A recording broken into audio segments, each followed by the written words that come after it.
Tu dépenses un argent qui ne t'appartient pas, Georges. Cet argent est celui de la famille, pas le tien. » C'était ma belle-fille, Valérie, qui parlait. Sa voix était froide, calculée, sans la moindre trace de honte. Mon fils, Olivier, était assis à côté d'elle à la table de la cuisine, fixant son assiette comme si c'était la chose la plus fascinante au monde. Il ne dit rien. Pas besoin. Son silence était l'approbation dont elle avait besoin. J'avais 89 ans. Mon cœur faible battait de manière irrégulière dans ma poitrine, faisant ce bruit étrange que les médecins appelaient arythmie. J'étais debout, tenant encore mon portefeuille à la main, car je venais de rentrer de la pharmacie. J'avais dépensé 43 € pour acheter des médicaments qui me maintenaient en vie, et ma belle-fille, qui vivait dans ma maison depuis seulement 5 ans, me disait que je volais ma propre famille. Je n'ai pas répondu immédiatement. J'ai juste posé le portefeuille lentement sur la table, senti le vertige monter et me suis appuyé sur la chaise. J'ai fait semblant d'être trop fatigué pour discuter, fait semblant de ne pas avoir bien compris. Mais j'ai entendu chaque mot, chaque syllabe chargée de mépris, et j'ai tout gardé comme on garde des munitions pour une guerre qui va bientôt commencer.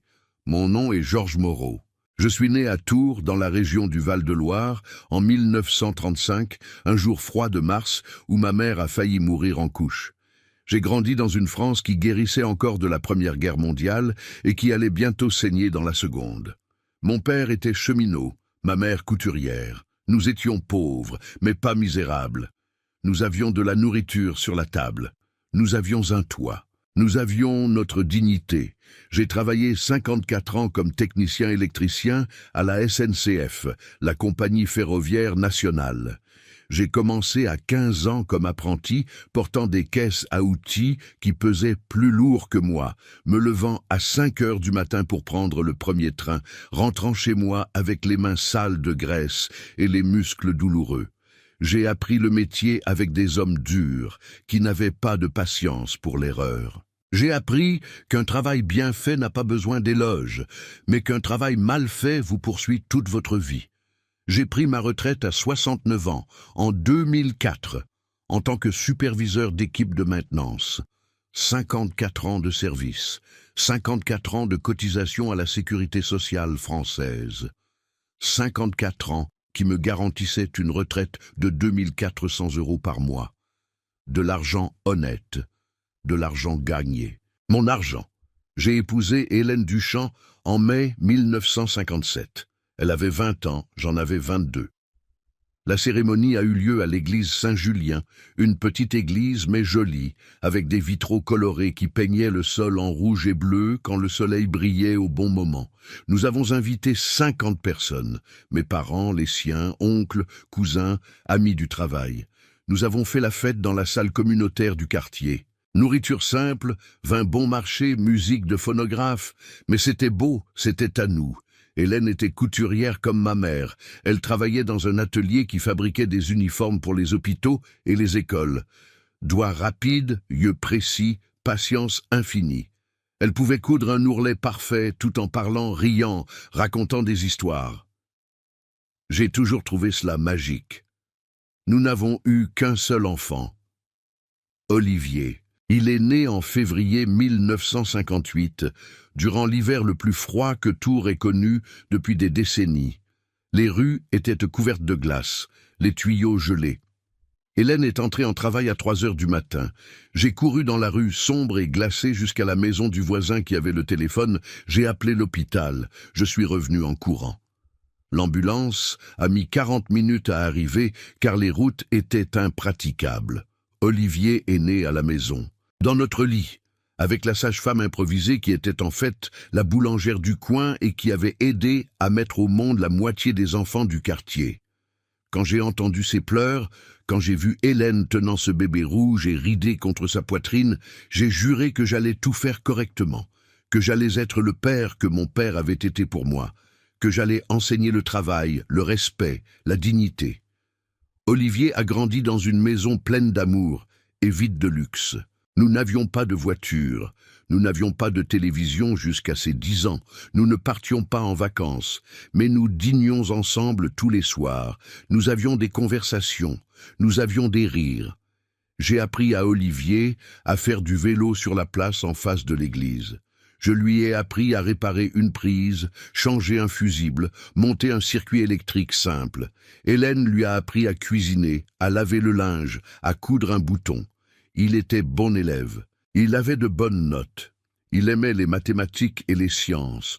Quand il a terminé le lycée, il est entré à l'université pour étudier l'informatique. Il a été le premier de la famille à faire des études supérieures. Hélène et moi étions si fiers que nous allions exploser. Nous avons payé les frais avec difficulté. Nous avons coupé dans tout. Mais nous avons payé. Parce que l'éducation était un investissement.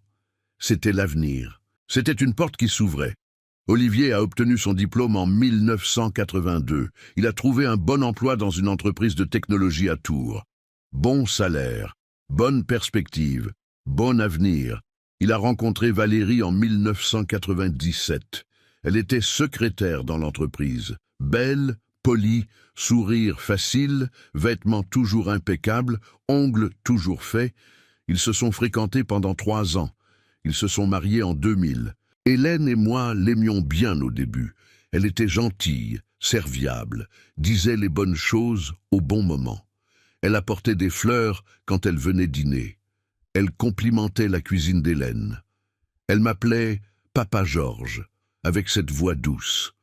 Mais Hélène, qui avait l'instinct d'une mère et l'intuition d'une femme, m'a dit une fois, à voix basse, pendant que nous faisions la vaisselle après un dîner, « Georges, cette fille sourit trop, avec les mauvais yeux. Je n'ai pas compris à l'époque. J'ai compris plus tard, des années plus tard. Nous avons acheté notre maison en 1963, maison de 3 chambres rue Voltaire, quartier ouvrier de Tours, près de la gare.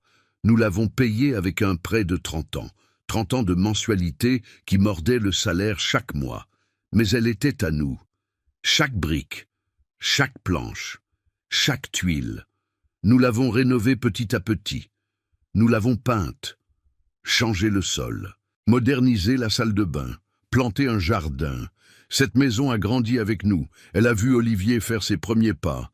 Elle l'a vu obtenir son diplôme. Elle a vu nos cheveux blanchir. Elle a vu Hélène dépérir. Hélène est morte en janvier 2019, AVC. Elle préparait le petit déjeuner comme elle le faisait tous les matins depuis 62 ans. J'ai entendu le bruit de sa chute. J'ai couru vers la cuisine. Elle était au sol, les yeux ouverts, le corps tordu, un filet de salive coulant du coin de sa bouche. J'ai appelé le SAMU. J'ai crié l'adresse. J'ai tenu sa main. Je lui ai dit que j'étais là, que tout allait bien aller. Mensonge. Rien n'est allé bien. Elle est morte à l'hôpital 3 heures plus tard, sans se réveiller, sans dire au revoir, sans me donner la chance de lui dire que 62 ans n'avaient pas suffi, que j'en voulais plus, que j'en avais besoin de plus. Les funérailles ont eu lieu un mardi, église Saint-Julien, la même où nous nous étions mariés. Cercueil simple, fleurs blanches.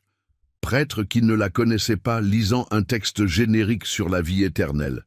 Olivier a pleuré. Valérie aussi, mais d'une manière différente. D'une manière qui ressemblait plus à une performance qu'à de la douleur. Je suis rentré chez moi vide. La maison était trop silencieuse, trop grande, trop froide. Hélène était dans chaque coin. Dans le fauteuil où elle s'asseyait pour coudre, dans la cuisine où elle faisait le café, dans le jardin où elle plantait des tomates. Mais elle n'était pas là, et elle ne serait plus jamais là. C'est alors qu'Olivier et Valérie ont commencé avec leur discours. « Papa, tu ne peux pas rester seul ici, c'est dangereux. Papa, et si tu tombes, et si tu oublies la cuisinière allumée, et si tu te sens mal la nuit, et qu'il n'y a personne pour t'aider? Aider, papa, nous nous inquiétons. Nous voulons prendre soin de toi. » J'étais vulnérable. J'étais brisé. J'avais peur de la solitude. Alors j'ai cru. J'ai cru parce que je voulais croire. Parce que l'alternative était de rester seul dans cette grande maison, à parler aux fantômes. 3 mois après les funérailles, Olivier a suggéré que je vende mon appartement. Appartement? Oui, Parce qu'en 2015, quand la maison est devenue trop grande pour Hélène et moi, quand monter les escaliers est devenu un effort et s'occuper du jardin est devenu impossible, nous avons vendu la maison et acheté un appartement plus petit. T3, rue Nationale, près du centre, près de tout. 3e étage, sans ascenseur, mais ça allait. Nous avons payé 120 000 € comptant avec l'argent de la vente de la maison. Olivier a suggéré que je vende l'appartement et que je retourne à la maison. La maison que j'avais donnée en donation à lui en 2013. C'est plus pratique, papa. Nous vivons ensemble, nous prenons soin de toi, tu n'es pas seul. Cela semblait raisonnable, cela semblait affectueux, cela semblait juste. J'ai mis l'appartement en vente en avril 2019. Je l'ai vendu en juin pour 165 000 €. Le marché immobilier à Tours était bon, l'emplacement était excellent, l'appartement était bien entretenu. Olivier a ouvert un compte joint, compte à son nom et au mien. C'est plus pratique pour tout, papa.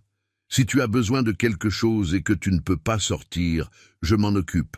S'il t'arrive quelque chose, j'ai accès pour payer tes factures. Cela avait du sens. Cela semblait être de la protection. Cela semblait être de l'attention. J'ai transféré les 165 000 € sur le compte joint. J'ai signé les papiers. J'ai fait confiance. Je suis retourné à la maison. La maison qui avait été à Hélène et à moi. La maison où nous avons élevé Olivier.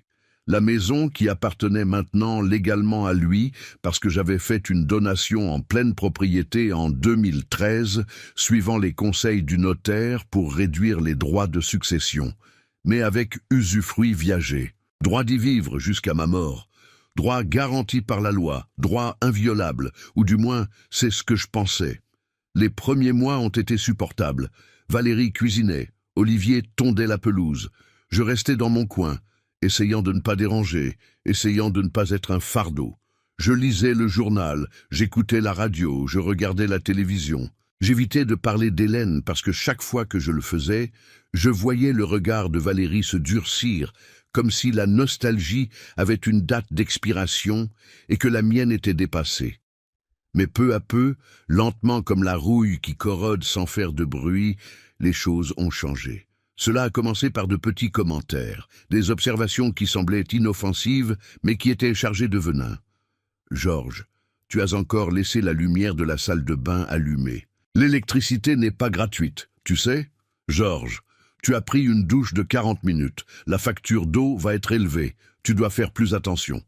Georges, tu as mangé la moitié du pain que j'ai acheté pour la semaine. Maintenant, il va en manquer. » Chaque petite chose que je faisais devenait un problème.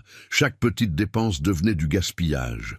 Comme si mon existence coûtait trop cher. Comme si j'étais un fardeau financier qu'il portait avec sacrifice. Et puis, les demandes directes ont commencé. C'était en octobre 2019, 6 mois après mon retour à la maison. Valérie m'a appelé dans la cuisine après le dîner. Olivier était à côté d'elle. Tous les deux avaient une expression sérieuse, comme ceux qui vont avoir une conversation importante. « Georges, » a commencé Valérie, posant des papiers sur la table, « nous devons parler des dépenses de la maison. » Je me suis assis, j'ai regardé les papiers, c'étaient des factures, électricité, eau, gaz, internet, téléphone, supermarché, assurance habitation. « Nous avons fait les comptes, » a-t-elle continué, passant son doigt rouge sur les chiffres. Et c'est très lourd de maintenir cette maison, très cher.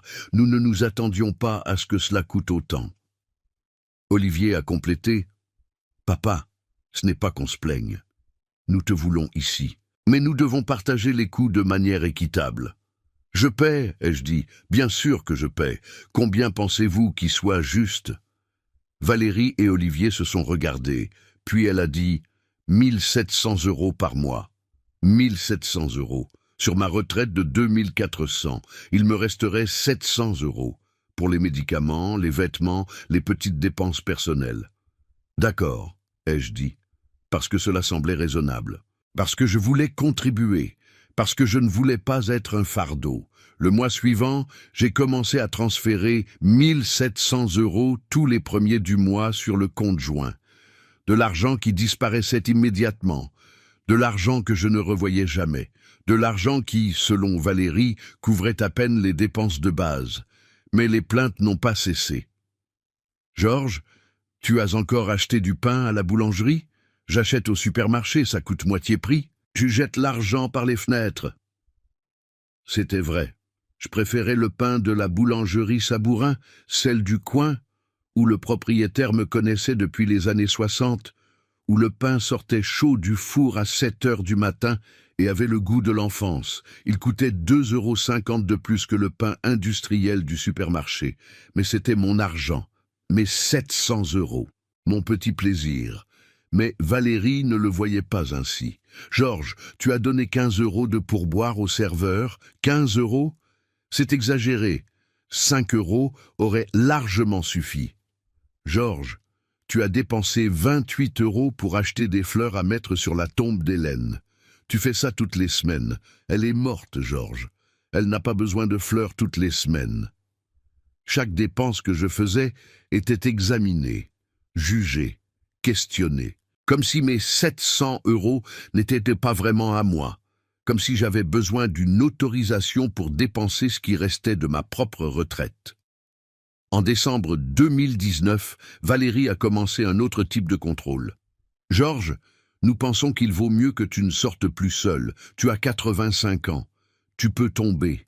Tu peux te perdre. Tu peux te sentir mal dans la rue. C'est trop risqué. » Mais je suis toujours sorti seul, ai-je dit. Je suis toujours allé à la messe, au marché, à la place. C'était avant, a interrompu Olivier. Maintenant, tu es plus fragile. Nous pensons juste à ta sécurité, papa. Sécurité. Ce mot qui peut signifier protection ou prison, selon qui l'utilise. J'ai commencé à demander la permission de sortir, comme un enfant, comme un adolescent puni. Valérie, puis-je aller à la messe dimanche? Olivier, peux-tu m'emmener à la banque demain? Valérie, j'ai besoin d'aller à la pharmacie chercher mes médicaments. Parfois il disait oui, parfois il disait non, toujours avec des raisons qui semblaient raisonnables. Trop froid, trop chaud, tu ne vas pas bien, nous sommes occupés, un autre jour, la semaine prochaine, le mois prochain. Peu à peu, j'ai arrêté de demander. Peu à peu, j'ai accepté que mon monde s'était rétréci pour tenir dans ces 4 murs. Chambre, salon, cuisine, salle de bain. Ma vie était devenue un circuit fermé. C'est en mars 2020, 1 an après mon retour à la maison, que j'ai entendu la première conversation révélatrice. C'était un jeudi après-midi. Valérie était dans la chambre au téléphone. J'étais dans le salon, dans mon fauteuil marron, faisant semblant de dormir. J'avais commencé à faire cela fréquemment. Faire semblant de dormir. Faire semblant de ne pas entendre. Parce que quand ils pensaient que je dormais, ils parlaient librement. Ils baissaient leur garde. « Oui, maman, je sais que c'est difficile, » disait Valérie. « Mais qu'est-ce que je peux faire? Il vit ici. Il mange ici. Il dépense l'électricité, l'eau, le gaz. C'est très cher de garder un vieux à la maison. Tu n'as pas idée. » Silence pendant qu'elle écoutait sa mère de l'autre côté. « Oui, il paie 1700. Mais ça couvre à peine la moitié des coûts réels. Sa nourriture à elle seule doit déjà coûter ça. Il mange beaucoup pour un homme de son âge. Je ne mangeais pas beaucoup, je mangeais normalement. Petit déjeuner simple, déjeuner modéré, dîner léger. Mais dans la vision de Valérie, je mangeais trop. J'existais trop, je coûtais trop. Et il y a aussi les médicaments. Il a plein de médicaments. Il tombe malade tout le temps. Il va chez le médecin tout le temps. C'est une dépense après l'autre. Mes médicaments étaient couverts par la sécurité sociale, le système de santé publique français. Je ne payais qu'une petite partie, et je payais de mon argent, de mes 700 €. Je sais, maman, mais on ne peut pas le mettre dans un EHPAD maintenant. Nous n'avons pas les moyens de payer. Et tant qu'il a cette maison, cette grande maison qui vaut une fortune, nous ne pouvons pas vendre. Il a l'usufruit. Donc nous sommes coincés. Coincés. C'est comme ça qu'elle voyait la situation. Ils étaient coincés avec moi. Et je les retenais prisonniers. Nous devons juste être patients. Il a 85 ans. Il ne va pas durer éternellement. Et quand il partira, la maison est à nous, totalement à nous. Et nous vendons, nous prenons l'argent, Et enfin, nous pouvons avoir une vie meilleure. Une vie meilleure. Sans moi. Ma mort était leur billet gagnant. Je suis resté les yeux fermés, respiration lente, cœur battant de manière irrégulière dans ma poitrine. Mais à l'intérieur, quelque chose s'était réveillé, quelque chose qui dormait depuis longtemps. De la colère? Non. La colère brûle vite et s'éteint. C'était autre chose. C'était de la clarté, c'était de la compréhension, c'était l'acceptation de la réalité nue et crue. Il ne m'aimait pas, il ne me voulait pas, il me tolérait parce que c'était pratique, parce que je payais 1700 € par mois, parce qu'éventuellement j'allais mourir et ils allaient tout hériter. J'étais un investissement, pas un père, pas de la famille, un investissement avec un retour garanti dans le futur. Cette nuit-là, je n'ai pas pu dormir. Je suis resté à regarder le plafond, écoutant l'horloge murale marquer les secondes, pensant à tout, à ma vie, à mon travail, à mon argent, à ma maison, à mon fils et à la femme qu'il avait choisie. Le lendemain, vendredi, j'ai attendu que Valérie et Olivier partent travailler. J'ai pris ma canne, je suis sorti de la maison lentement, j'ai pris le bus ligne 5 et je suis allé au bureau de Maître Blanchard, rue Émile Zola. Maître Blanchard était le notaire de la famille depuis plus de 25 ans. Homme petit, maigre, toujours en gilet et cravate, avec des lunettes à verre épais qui agrandissaient ses yeux. Il avait un petit bureau mais organisé, avec des étagères pleines de livres de droit et une odeur de vieux papier. « Monsieur Moreau » a-t-il dit quand je suis entré, se levant de sa chaise, tendant la main. « Quelle bonne surprise! Comment allez-vous » ? « Maître Blanchard » ai-je dit, m'asseyant dans le fauteuil en cuir face à son bureau.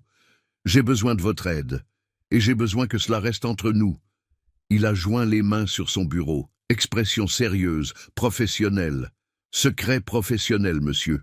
Toujours. Vous pouvez parler. » Alors j'ai tout raconté, le compte joint, les 165 000 €, les 1700 € mensuels, les humiliations, le contrôle, la conversation que j'avais entendue, la façon dont il me traitait, la façon dont il parlait de moi quand il pensait que je n'entendais pas. Maître Blanchard a tout écouté sans interrompre. Quand j'ai fini, il est resté silencieux pendant un long moment. Puis il a enlevé ses lunettes, les a nettoyées avec un mouchoir blanc, les a remises et a dit « Monsieur Moreau, vous êtes victime d'abus financiers et possiblement d'abus psychologiques aussi. Mais la bonne nouvelle est que vous êtes encore lucide, encore capable. Et tant que c'est vrai, vous avez des droits, nous allons les protéger. » Ces mots, aussi simples soient-ils, m'ont fait ressentir quelque chose que je n'avais pas ressenti depuis des mois. De l'espoir. « Que pouvons-nous faire ?» ai-je demandé. « Plusieurs choses. Première, nous devons tout documenter. Relevé bancaire détaillé du compte joint. Nous allons voir exactement où est allé cet argent. Deuxième, vous avez besoin d'une évaluation médicale complète, gériatre, neurologue, psychiatre si nécessaire, pour prouver que vous êtes en pleine capacité mentale. Troisième, nous pouvons ouvrir un nouveau compte uniquement à votre nom, dans une autre banque et transférer ce qui reste de votre argent là-bas. Et quatrième, nous allons réviser votre testament. » « Testament » ai-je répété. « Oui, vous avez un testament actuel ?»« Oui, je l'ai fait quand j'ai donné la maison à Olivier. Je lui laisse tout. » Maître Blanchard a hoché la tête lentement. Peut-être qu'il est temps de repenser cela. Mais allons-y doucement. D'abord, nous rassemblons les informations. Ensuite, nous décidons des prochaines étapes. Je suis sorti de son bureau ce jour-là avec une liste de choses à faire. Une liste qui semblait impossible pour un homme de 85 ans qui sortait à peine de chez lui, mais que j'allais faire, d'une manière ou d'une autre, parce que je n'avais pas le choix, parce que la dignité ne se négocie pas et le respect ne se mendie pas. Dans les semaines suivantes, j'ai commencé ma mission silencieuse. D'abord, les relevés bancaires. Maître Blanchard les a demandés officiellement à la banque. Il a fallu 3 semaines pour qu'ils arrivent. Ils ont été envoyés à son bureau, pas chez moi. Secret absolu. Deuxième, l'évaluation médicale. J'ai pris rendez-vous avec le docteur Arnaud Ferreira, gériatre recommandé par Maître Blanchard. J'ai dit à Valérie et Olivier que c'était un rendez-vous de routine avec mon médecin généraliste. Ils n'ont même pas questionné. Le rendez-vous avec le docteur Ferreira était un mardi matin. Il a duré 3 heures. Il m'a fait passer tous les tests imaginables. Mémoire à court terme, répétez cette liste de mots. Mémoire à long terme, parlez de votre enfance. Orientation temporelle, quel jour sommes-nous? Quelle année? Quelle saison? Orientation spatiale, où sommes-nous? Quelle ville? Raisonnement logique, résolvez ce problème, cette séquence. Test physique, réflexe, coordination motrice, force, équilibre. À la fin, il s'est assis dans le fauteuil face à moi et a dit « Monsieur Moreau, vous êtes en pleine capacité cognitive. Votre mémoire est excellente pour votre âge. Votre raisonnement est intact. Votre orientation est parfaite. Physiquement, vous avez quelques limitations naturelles liées à l'âge, mais mentalement, vous êtes parfait. Pouvez-vous mettre cela par écrit ?» ai-je demandé. « Je vais faire un rapport complet. Il sera prêt la semaine prochaine. » Ce rapport était mon armure, ma preuve, mon bouclier contre toute tentative future de me déclarer incapable. 3e étape, le nouveau compte. Maître Blanchard m'a accompagné personnellement au Crédit Mutuel, une banque différente de celle qu'Olivier et moi utilisions. Nous avons ouvert un compte uniquement à mon nom. Un compte dont Olivier ne savait rien, n'avait pas accès, ne pouvait pas toucher. Mais nous n'avons pas encore transféré l'argent, pas encore. Parce que si nous transférions trop tôt, ils allaient s'en apercevoir, allaient réagir. Et je n'étais pas encore prêt pour la confrontation. C'était avril 2020. La France entrait en confinement à cause de la pandémie de Covid-19. Les rues sont devenues vides. Les magasins ont fermé. Les gens sont restés chez eux. Et moi, qui étais déjà prisonnier dans ma propre maison, j'ai juste vu ma prison devenir plus étroite. Pendant le confinement, Valérie et Olivier travaillaient de la maison. Ils étaient toujours là, toujours présents, toujours vigilants. Il est devenu impossible de faire quoi que ce soit sans qu'ils s'en aperçoivent, mais il est devenu plus facile d'écouter. Parce que, en travaillant de la maison, ils parlaient au téléphone tout le temps, faisaient des réunions par vidéoconférence. Et moi, assis dans le salon, faisant semblant de lire le journal, j'entendais tout. C'est en mai 2020 que j'ai entendu la conversation qui a tout changé définitivement. Olivier était dans le bureau improvisé dans l'ancienne salle de couture d'Hélène. Porte fermée. Mais les vieilles portes ne retiennent pas bien le son. J'étais dans le couloir, revenant lentement de la salle de bain, et j'ai entendu des voix. Je me suis arrêté. J'ai collé mon oreille sur le bois, et j'ai écouté. C'était Valérie. Il était au téléphone avec elle. Elle était allée à la pharmacie acheter des médicaments. « Oli, nous devons accélérer les choses. » « Accélérer comment ? L'argent s'épuise. Nous avons presque tout dépensé du compte. Il reste moins de 30 000 € là-bas maintenant. 30 000 sur 165 000 en moins d'1 an. Je sais, Val, mais que veux-tu que je fasse ? Demande-lui plus. Augmente sa contribution. 2 000 € par mois. Il a une retraite de 2 400. Laisse-lui 400. Il ne dépense pas tant que ça, de toute façon. Je ne sais pas s'il acceptera. Alors nous devons penser à autre chose. Tutelle. Curatelle. Une mesure légale qui nous donne le contrôle total. Comme ça, la retraite vient directement à nous et nous administrons comme nous voulons. Tutelle. Curatelle. Mise sous protection. C'étaient des termes que je connaissais. Des termes qui enlevaient à une personne le droit de décider de sa propre vie. Des termes qui transformaient un adulte en enfant, un citoyen en objet. Val, il va encore bien, il est lucide. Aucun médecin ne va signer un certificat disant qu'il a besoin d'un tuteur. Alors on attend qu'il se détériore. Un vieux de 85 ans se détériore vite. Dans quelques mois, il sera plus confus, plus oublieux. Là, on demande une évaluation médicale, on demande la mise sous protection et on obtient le contrôle. Et s'il ne se détériore pas, silence. Puis Valérie a dit, la voix froide comme la glace, « Tout le monde se détériore, Oli. C'est juste une question de temps. Et plus il met de temps, moins il restera d'argent. Donc croise les doigts pour qu'il se détériore vite. Croise les doigts pour qu'il se détériore vite. Mon propre fils, écoutant sa femme dire ces mots, et ne contestant pas, ne défendant pas, ne réagissant pas. Je me suis éloigné de la porte. Je suis retourné dans le salon lentement. Je me suis assis dans le fauteuil. Et j'ai finalement compris complètement. Ils n'attendaient pas seulement que je meure. Ils espéraient que je me détériore, que je tombe malade, que je perde la tête. Parce que comme ça, il serait plus facile de me contrôler, plus facile de tout prendre. Cette nuit-là, j'ai appelé Maître Blanchard depuis mon vieux portable, enfermé dans la salle de bain, l'eau du robinet ouverte pour masquer le son. « Maître », ai-je dit à voix basse, « j'ai besoin que vous transfériez l'argent, maintenant, avant qu'il ne soit trop tard. »« Les relevés sont arrivés, monsieur Moreau, » a-t-il dit, « et vous devez voir cela personnellement. Pouvez-vous venir demain ? Je vais me débrouiller. » Le lendemain, j'ai inventé que je devais aller chez le médecin.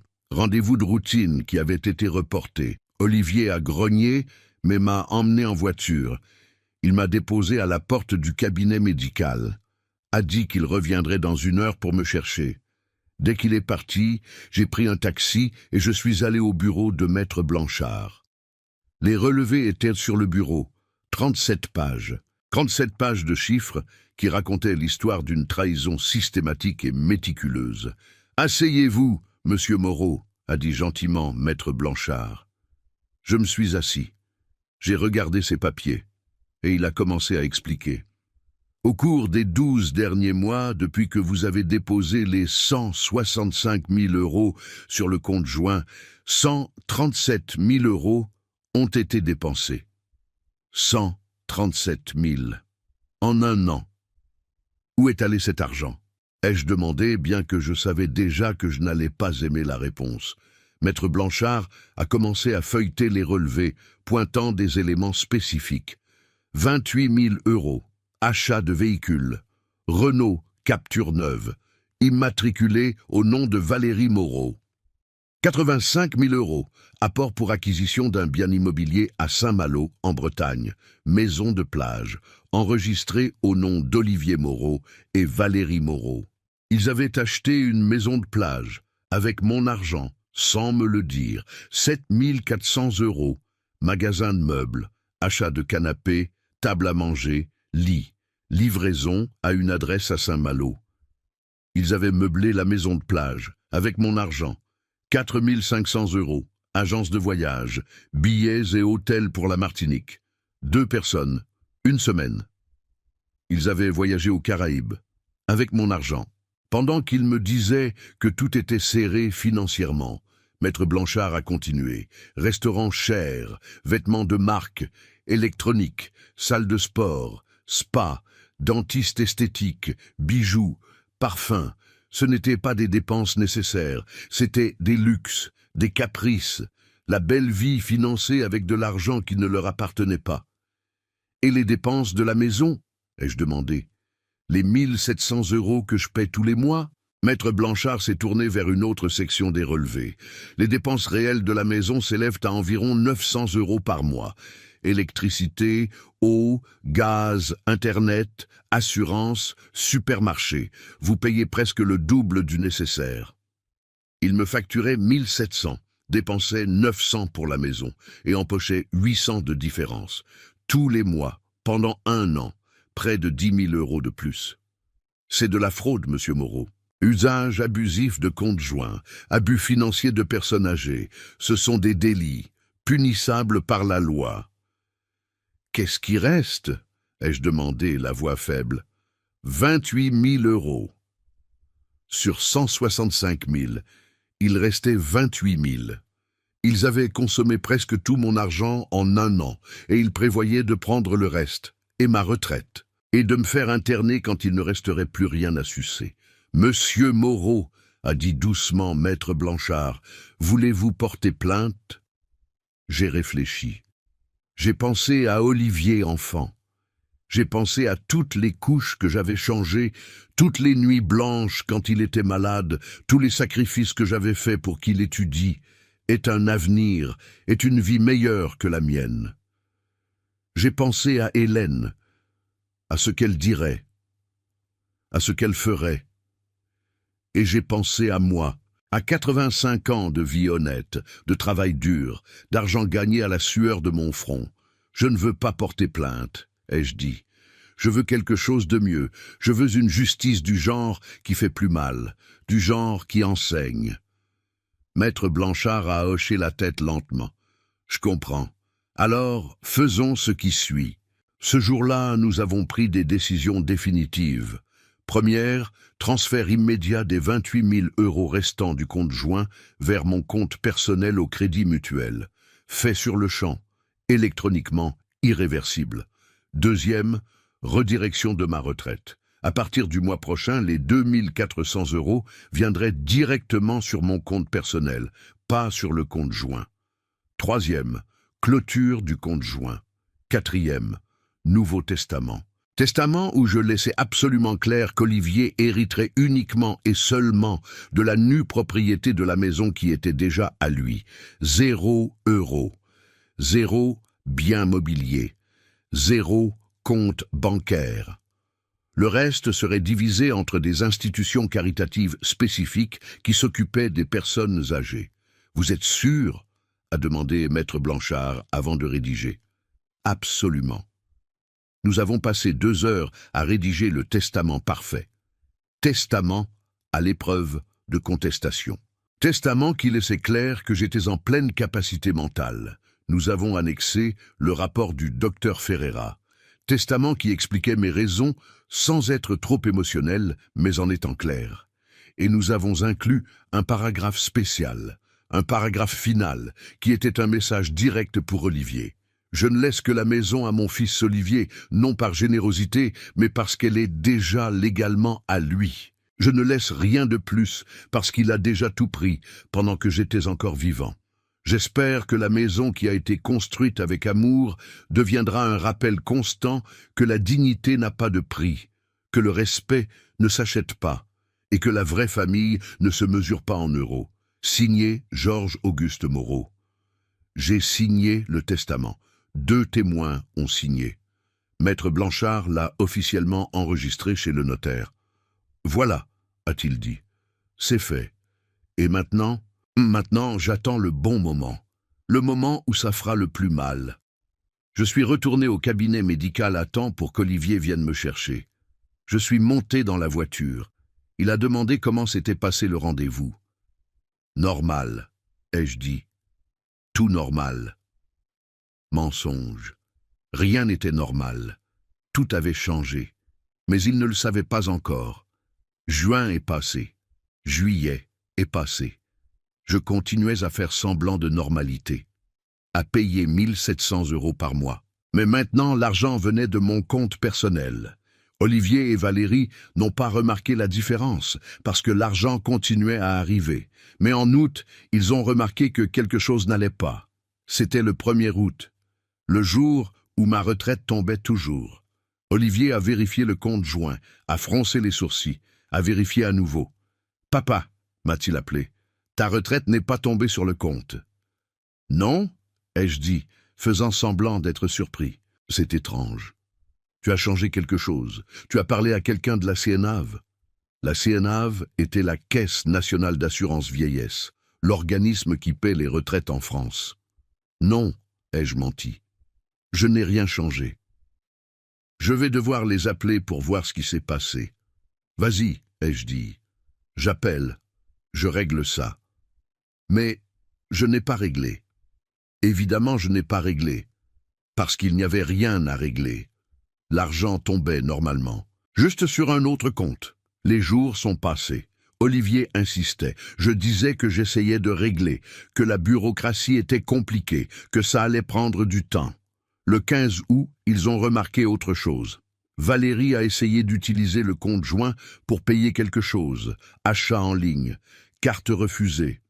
Elle a réessayé, refusé. « Georges !» a-t-elle crié de la cuisine. « Le compte est vide. Qu'est-ce qui s'est passé ?» Je suis allé là-bas, lentement. Elle était avec l'ordinateur portable ouvert, regardant un solde de 0. « Comment ça vide ?» ai-je demandé. Zéro! Il y a 0 € sur le compte. Où est passé l'argent? Je ne sais pas, ai-je dit. Calme, tranquille. Peut-être que quelqu'un a piraté? Piraté? A-t-elle crié. Georges, l'argent ne disparaît pas. Quelqu'un a transféré. C'était toi? Moi? Comment je ferais ça? Je sais à peine utiliser l'ordinateur. Olivier est arrivé en courant du salon, a pris l'ordinateur portable des mains de Valérie, a regardé l'écran. Son expression est passée de la confusion à l'alarme. « Papa !» a-t-il dit, la voix tremblante. « Qu'est-ce que tu as fait ?»« Rien » ai-je dit. Toujours calme, toujours tranquille. Je n'ai rien fait. Le compte a été fermé. Il est écrit ici qu'il a été clôturé sur demande du titulaire. Tu es titulaire avec moi. Tu as fermé le compte? Ah oui, ai-je dit, comme si je me souvenais de quelque chose sans importance. Je l'ai fermé. Le silence qui a envahi la cuisine était absolu. Valérie et Olivier me regardaient comme si j'avais parlé en langue extraterrestre. Tu l'as fermé? A répété Valérie. Quand? Pourquoi? Il y a quelques semaines. J'ai pensé que c'était mieux. Mieux? A-t-elle crié. Sa voix est montée de 2 octaves. Mieux pour qui? L'argent était là. Notre argent. Mon argent, ai-je corrigé. Voix basse mais ferme. C'était mon argent, de la vente de mon appartement, de ma retraite, le mien. Mais il était sur le compte joint, a dit Olivier. Il était censé servir pour la famille, pour la maison, pour nous tous. Et il a été utilisé, ai-je dit. J'ai vu les relevés, 137 000 € dépensés en 1 an. Voiture neuve, maison de plage, voyage à la Martinique, meubles, restaurants, vêtements. J'ai tout vu. La couleur a disparu du visage d'Olivier. Valérie a ouvert la bouche, mais aucun son n'est sorti.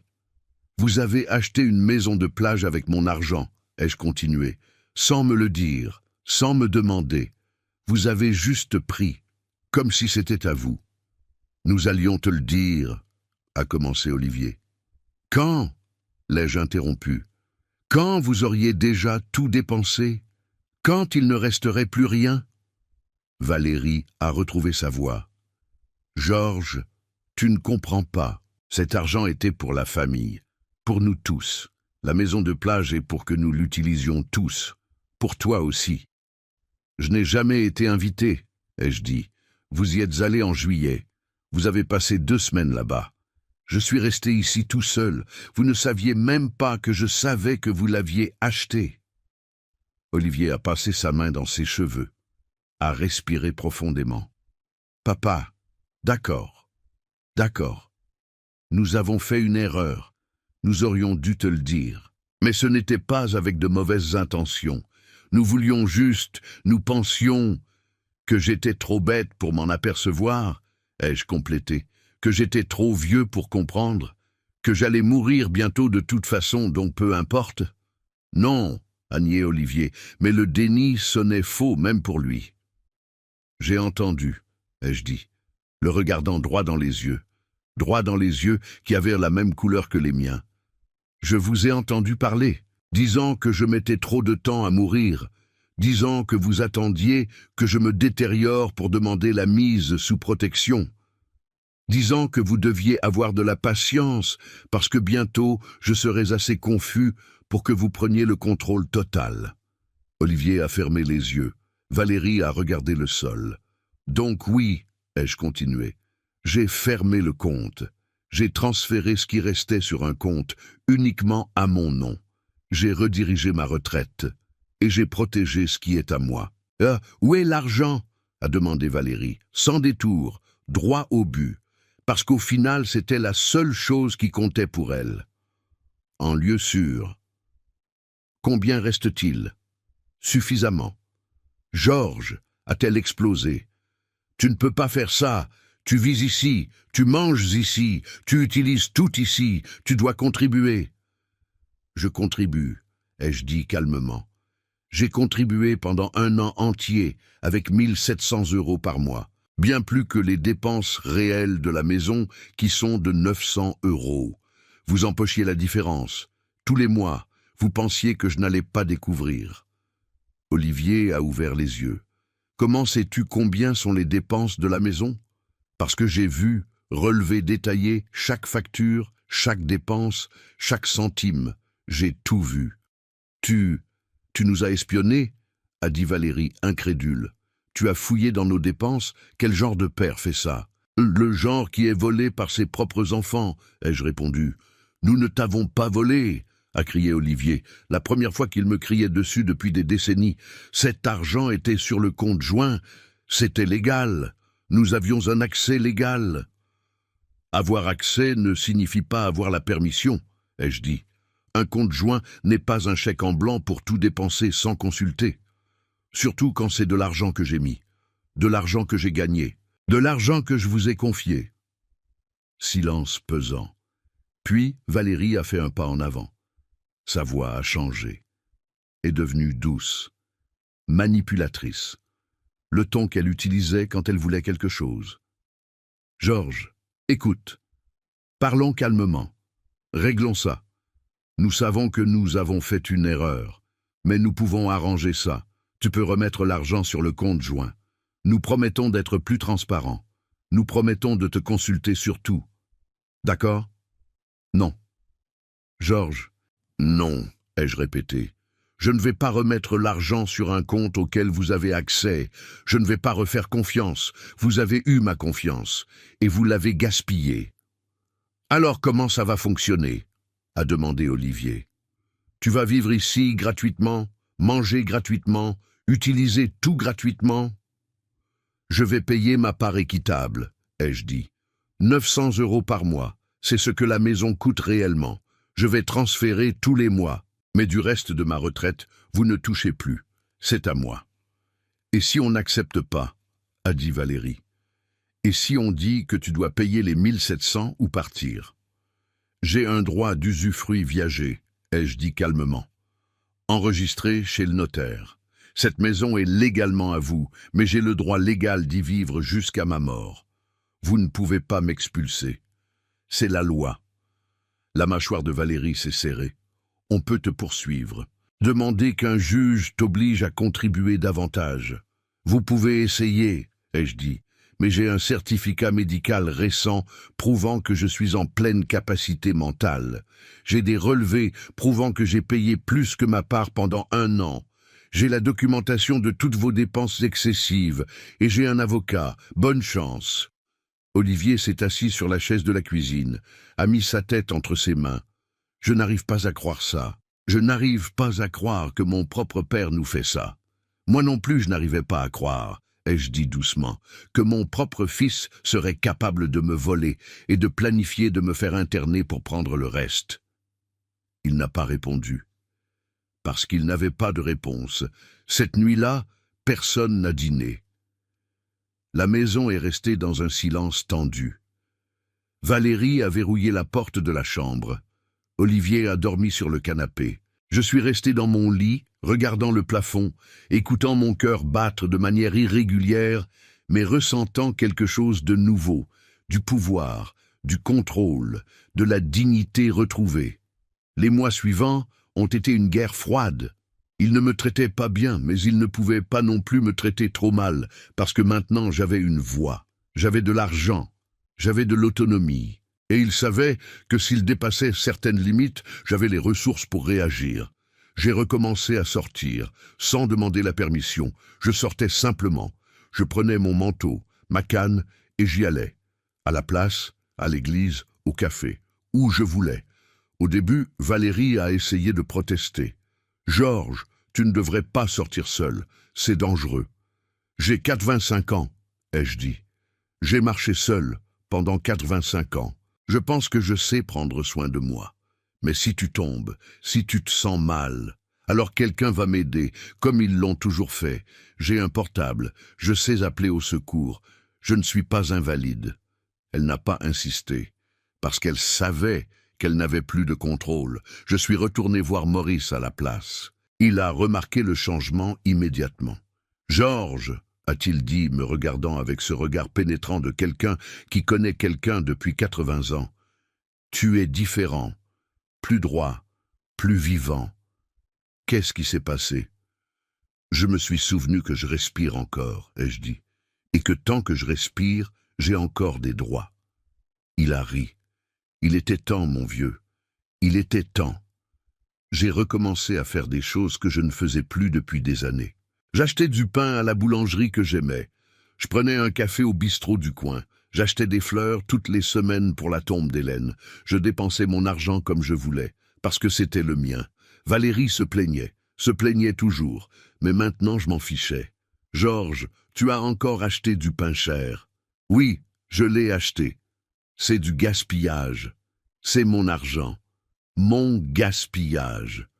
Elle soufflait, mais ne pouvait rien faire. En octobre 2020, ma santé s'est dégradée, pas beaucoup, mais suffisamment pour être remarquée. Le cœur défaillait davantage. Les vertiges venaient plus fréquemment. Je me fatiguais plus vite. Je dormais plus. Valérie et Olivier l'ont remarqué, et j'ai vu dans leurs yeux cet espoir terrible, l'espoir que je commençais enfin à décliner. Ils ont pris rendez-vous avec un médecin, pas le docteur Ferreira, un autre, un médecin qu'ils connaissaient, un médecin qui, je le suspectais, pourrait être convaincu d'écrire un certificat commode. Le rendez-vous était en novembre. Docteur Rousseau, homme d'environ 60 ans, gros ventre, expression fatiguée. Il m'a examiné rapidement, a posé des questions basiques, a prescrit des médicaments. À la fin, avec Olivier présent dans la salle, il a dit « Monsieur Moreau, vous allez bien pour votre âge, mais vous avez besoin d'un suivi plus proche, vous avez besoin de soins. » « Oh, je m'occupe de lui, » a dit rapidement Olivier. « Nous prenons soin de lui à la maison. » Oui, mais peut-être qu'il est temps de considérer d'autres options, des établissements spécialisés, EHPAD, des endroits où il aurait des soins professionnels 24 heures sur 24. Maison de retraite médicalisée, il suggérait une maison de retraite. « Je n'ai pas besoin de maison de retraite, » ai-je dit fermement. « Je vais bien. Je vis avec mon fils. J'ai un suivi médical. Je vais bien. » Le docteur Rousseau a regardé Olivier. Olivier a regardé en retour. Quelque chose est passé entre eux. Quelque chose que je n'ai pas aimé. « Voyons comment ça évolue, » a dit le médecin. « Mais gardez cette possibilité à l'esprit. » Nous sommes sortis du cabinet. Dans la voiture, Olivier a dit « Papa, peut-être que le médecin a raison. Peut-être que tu as besoin de soins que nous ne pouvons pas donner. »« Je n'irai pas en maison de retraite, » ai-je dit. « J'ai le droit de vivre dans la maison. J'y vivrai jusqu'à ma mort. »« Mais si tu n'es pas en état, je suis en état. J'ai un certificat médical qui le prouve, du docteur Ferreira, gériatre spécialisé, disant que je suis en pleine capacité. » Olivier est resté silencieux le reste du trajet. En décembre, ils ont fait une nouvelle tentative. Ils ont apporté des papiers d'un EHPAD à Tours. Établissement moderne, disait-il, propre, disait-il, avec des activités, de la kinésithérapie, un jardin. « Juste pour que tu vois, papa, » a dit Olivier. « Tu n'as pas besoin de décider quoi que ce soit maintenant. Juste regarder. » J'ai regardé les papiers. Prix 3 500 € par mois, plus que toute ma retraite. « Comment pensez-vous payer ça ?» ai-je demandé. « Avec ta retraite, » a dit Valérie. « Et nous complétons ce qui manque. » Mensonge. Ils n'allaient rien compléter. Ils allaient mettre toute la retraite là-dedans et ça ne suffirait toujours pas. Et devinez qui allait être endetté? Moi. Et devinez qui allait devoir payer la différence? Eux, en utilisant mon argent qu'ils essaieraient de prendre via la mise sous tutelle. Je ne vais pas signer, ai-je dit. Je n'irai pas en EHPAD. Je vis ici. Je meurs ici. Papa, sois raisonnable. Je suis parfaitement raisonnable. C'est vous qui êtes intéressé. Intéressé, a explosé Valérie. Nous essayons de t'aider.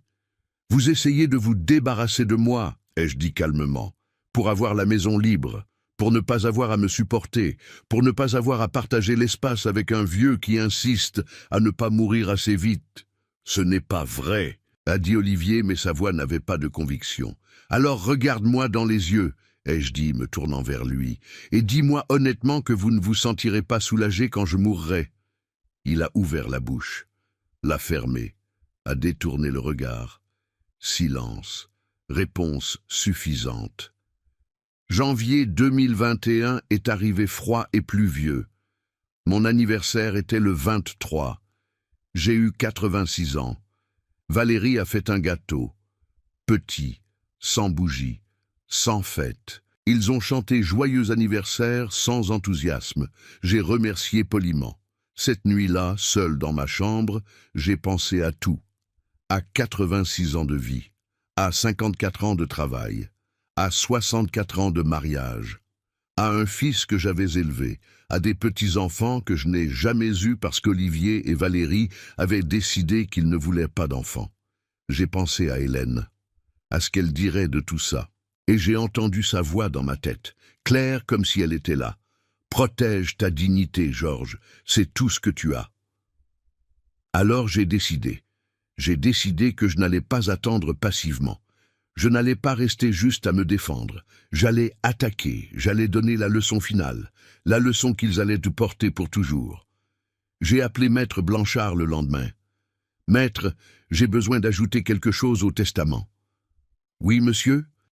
Je veux que le jour de la lecture du testament, vous lisiez à voix haute non seulement les dispositions légales, mais aussi une lettre que je vais écrire, une lettre pour mon fils, expliquant tout, laissant clair pourquoi il ne reçoit rien d'autre que la maison qu'il a déjà. »« Je peux faire ça, » a dit Maître Blanchard. « Je peux annexer une lettre personnelle au testament.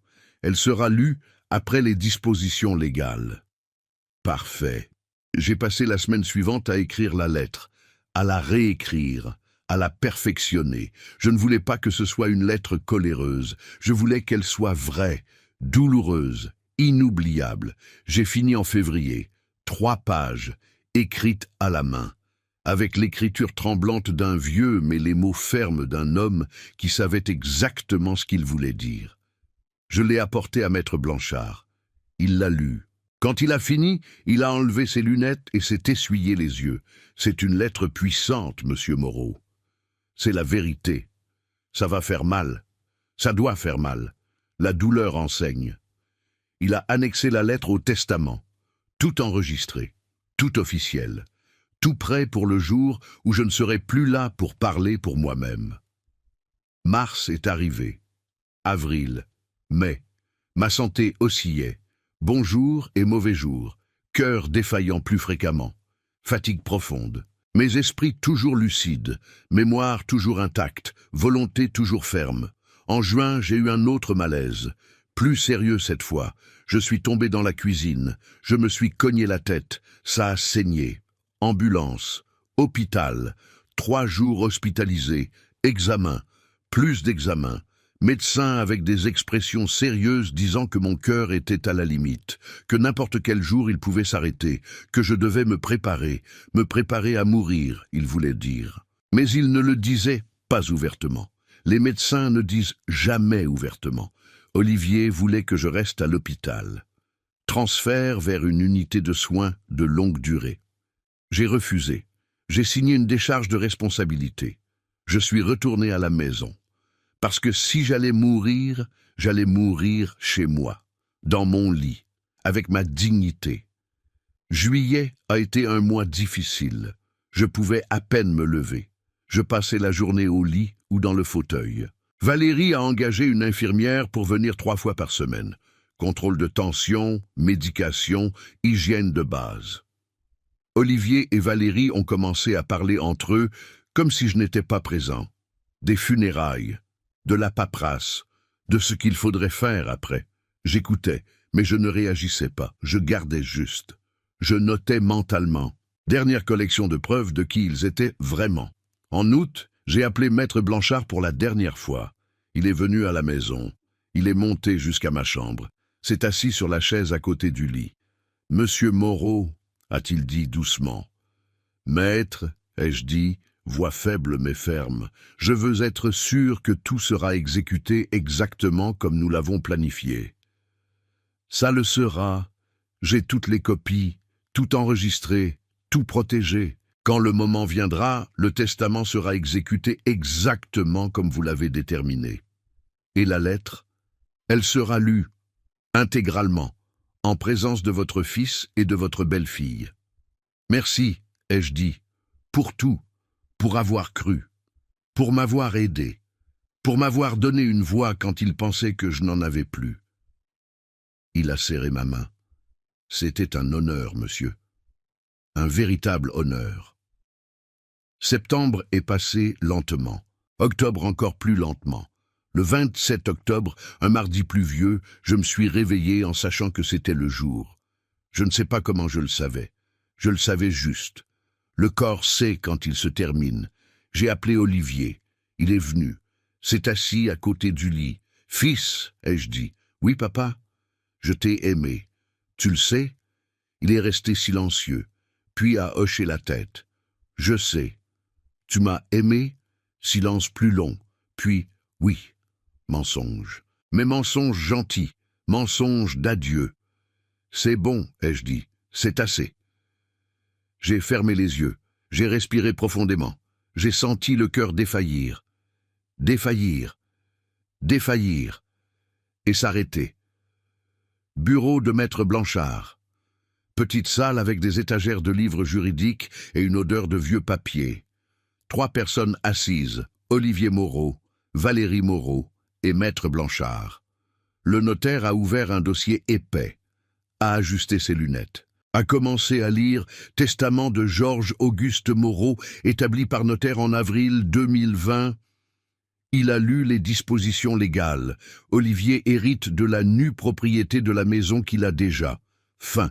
28 000 € restant plus l'accumulé de la retraite, total de 36 000 €, divisés également entre les Petits Frères des Pauvres, la Croix-Rouge, une maison pour Alzheimer, association pour l'autonomie des seniors.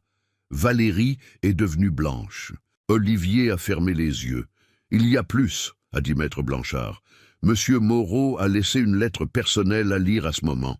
Il a pris une enveloppe, l'a ouverte, a sorti 3 feuilles écrites à la main et a commencé à lire la lettre finale de Georges Moreau. « Mon fils, si tu entends ceci, cela signifie que je suis parti. Cela signifie que j'ai finalement arrêté de mettre trop de temps à mourir, comme toi et ta femme l'espériez tant.